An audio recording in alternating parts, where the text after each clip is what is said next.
Hello and welcome back to the Rethink Sex Ed channel. I am Christy Abel, your host, as well as the founder and director of Rethink Sex Education, Inc. So I am just back from my 10th time to Burning Man. It has been a minute since I was there, right, in 2013.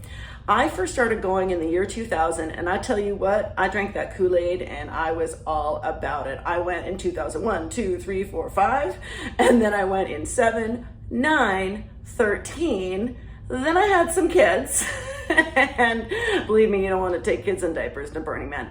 Not a good idea. But 2022 was my triumphant return, and I did, in fact, take my kids. Now, I learned a lot. So much of what I've learned at Burning Man has really, helped form who I am and my beliefs and all that kind of stuff. But the one thing I'm going to talk about today is consent. Burning Man was the first place where consent for me at age 23, when I first went, was openly discussed and encouraged. And it really changed my experience on so many different levels. Now, when people generally talk about consent or think about consent, they go straight to physical touch and sexuality, which is not wrong at all.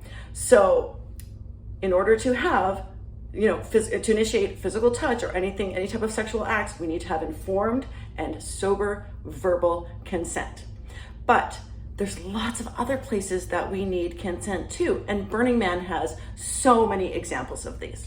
So number one, let's talk about misting water. So at Burning Man, it is hot, like really hot, like 34 to 38 degrees Celsius, high 90s in Fahrenheit, and holy moly. So people are wandering around with these like misting things all the time, right? But you have to ask before you mist somebody. Now, why? That seems like it'd be a great gift. Not if you just put on sunscreen, not if you don't like the feeling of the water. Like there's a whole bunch of different things. So there's a great example of basic consent. Another thing would be like food and drink. So gifting is a huge part of Burning Man. You can't buy anything there except ice. So, and sometimes coffee in the past, but there was no coffee this year, but there was ice sales, and that's just for to keep everybody not only your drinks, but your food needs to stay cold, all that kind of stuff. It needs to be for safety, right? So food. So people will gift food. Well, you need to have their informed consent about what is in it. What if you are giving away baked goods and the person is gluten-free, or maybe they don't eat sugar, or maybe they only eat meat? I don't know, right? Same thing with drinks. Very important to disclose, is there alcohol in this? Also the ingredients. Someone might be allergic to wheatgrass or whatever. I don't know. Okay, what else? Oh, taking photos. And this one is a big one that can go across the board in the world. So you're not allowed to take someone's picture without their consent. First of all, they might be in the midst of doing something and don't want to be distracted. And so you're then altering their experience. But also you need to have, it's their image, it's their property. And especially, and then also with social media. Now, I have been posting on my personal Facebook and Instagram accounts my journey with Burning Man. I've got some reels up there. Now, the reels are of art, or they are of mutant vehicles, which are probably my favorite thing about Burning Man is the mutant vehicles. I'm brainstorming what do I want to do, and how am I going to make one, and how many people do I want it to see, and what do I want it to look like and do, and all that kind of stuff. So I'm manifesting that for the future. But so I'll take videos of those, but there's no big people in it, right? And so I'm posting those. But if there was someone's face right there, I'd be like, oh no, I can't, right?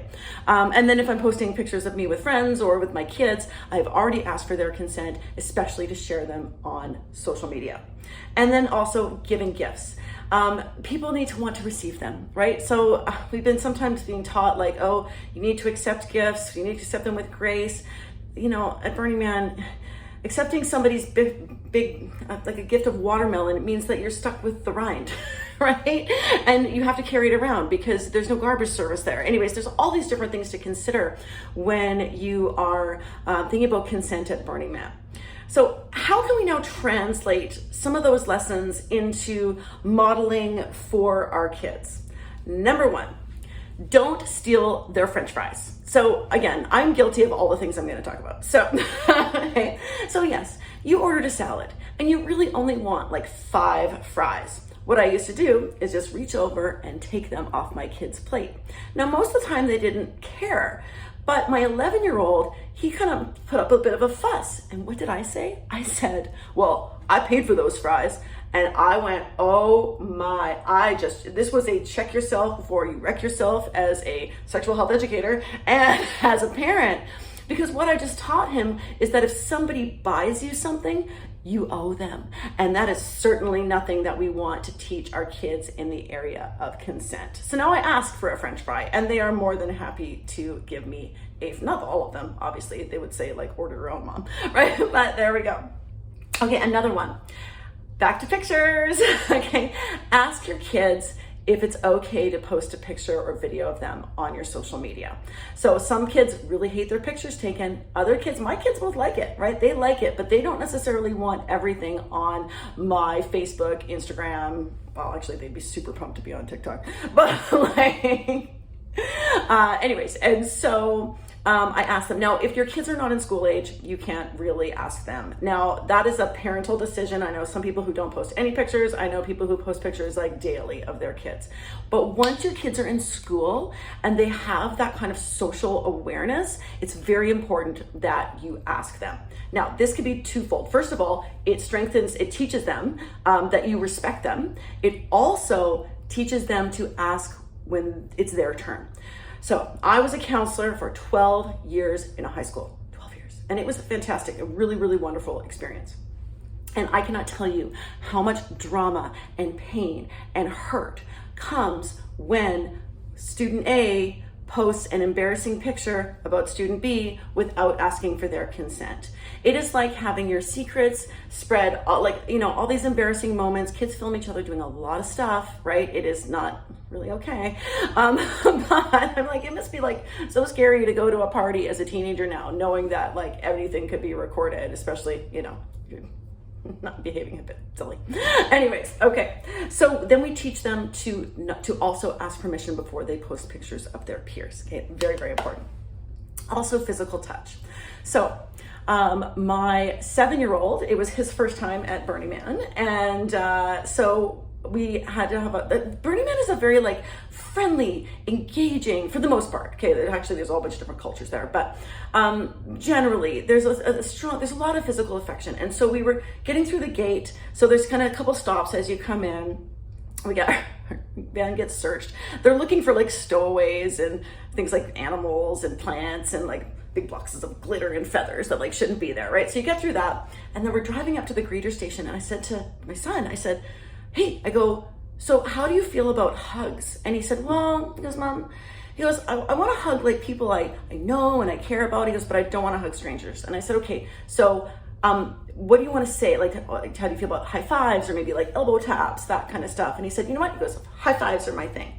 Literally 5 minutes later, we pull up to the greeter, we get outside, they're so excited, it's his first burn, he rings the bell, and the lovely young woman who was there with us, she said, can I give you a hug?